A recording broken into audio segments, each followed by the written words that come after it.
The Toxic Team Lead, a story of favoritism and nepotism in the workplace. Soft music plays in the background as the narrator's voice sets the tone. Imagine walking into a company-wide event, eager to showcase your team's hard work and dedication.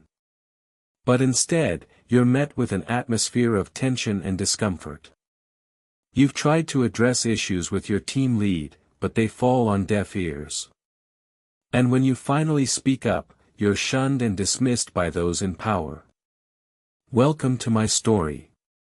I'm a 32-year-old marketing manager at a mid-sized firm in New York City. With 5 years of experience under my belt, I've worked my way up to a leadership role. My partner, Alex, is also 32 and we've been together for 3 years. We're the picture-perfect couple, or so it seems. But behind closed doors, our lives are not as perfect as they appear. My job has become a source of stress and frustration, especially with our team lead, Emily. She's in her mid-30s, and from what I've gathered, she's been at the company for just as long as me. However, we're about to launch a new product line, and it's clear that Emily is not pulling her weight.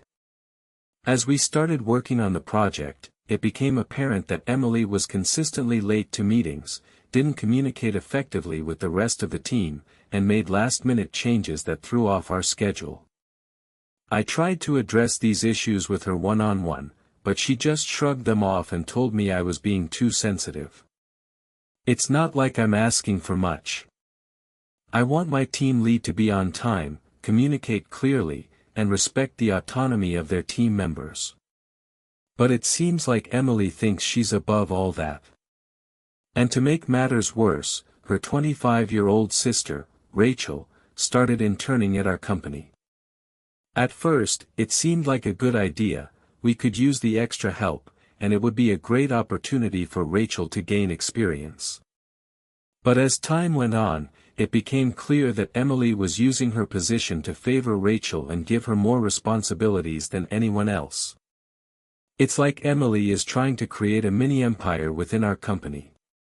One day, I caught Rachel in our team's chat room sharing confidential information about the project with Emily. When I confronted them about it, they just laughed and said it was no big deal. But for me, it was a huge issue. Not only was it a breach of company policy, but it also put our entire project at risk. I brought my concerns to my boss, who seemed sympathetic at first. But when I mentioned Rachel's internship and Emily's favoritism towards her sister, things took a turn. My boss said that Rachel was a diamond in the rough, and that we should be giving her more opportunities to shine. He also told me that I needed to be more understanding of Emily's management style and that she was doing her best with the team. I felt like my concerns were being dismissed, and that my boss was more interested in coddling his favorites than in actually addressing the issues at hand. It made me question whether I wanted to continue working at a place where favoritism and nepotism seemed to be rewarded over merit and hard work. Now, you might be thinking, what's the big deal? Why are you making such a fuss? But let me tell you, it's not just about me or my team. It's about creating an environment that values fairness, transparency, and accountability. And right now, our company is falling short in those areas. Background and context. As we delve deeper into this story, it's essential to understand the relationships and dynamics at play. Emily and Rachel are sisters, which creates a natural bond between them. But when you factor in their positions within the company, things get complicated. As team lead, Emily has the power to influence projects and decisions, including those related to her sister's internship. Meanwhile, my boss seems to have a soft spot for both Emily and Rachel. He views Rachel as a talented young professional who deserves opportunities to shine, regardless of the consequences. And he sees Emily as someone who is doing her best with the team, despite her questionable management style. This creates an environment where favoritism and nepotism thrive. It's like a double standard, one rule for everyone else, but a different set of rules for those in power or their favorites. Breaking down the situation.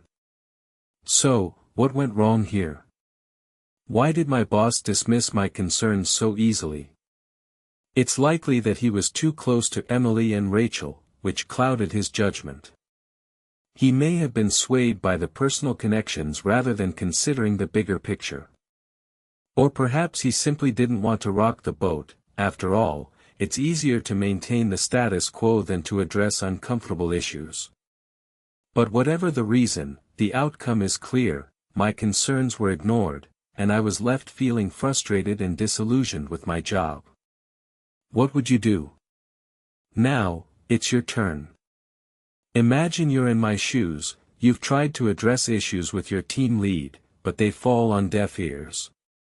You bring your concerns to your boss, only to be dismissed or ignored. Here are some possible scenarios. Would you continue speaking up and advocating for change? Or would you give up and leave the company, feeling frustrated and defeated? Maybe you'd try to find a new job within the same industry, hoping to escape the toxic environment. The choices we make in these situations can have far-reaching consequences. They can shape our careers, our relationships, and even our sense of self-worth.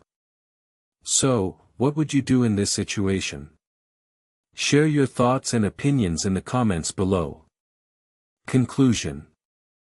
As I reflect on my experience, I'm reminded that it's not just about me or my team. It's about creating an environment that values fairness, transparency, and accountability. It's about speaking up when we see injustice, even if it means going against the status quo. If you're in a similar situation, don't be afraid to speak out. Your voice matters, and your concerns deserve to be heard. And if you're not sure what to do, take a moment to reflect on the relationships and dynamics at play in your workplace.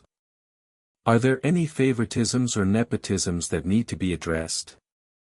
Whatever your situation may be, remember that you have the power to create change.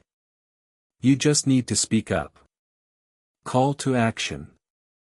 If you've made it this far, thank you for listening to my story. I hope it sparked some thought and reflection on your part.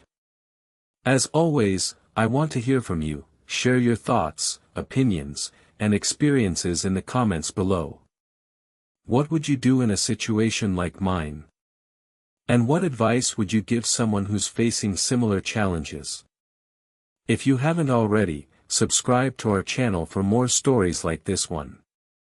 And if you're struggling with issues related to favoritism or nepotism in your workplace, know that you're not alone.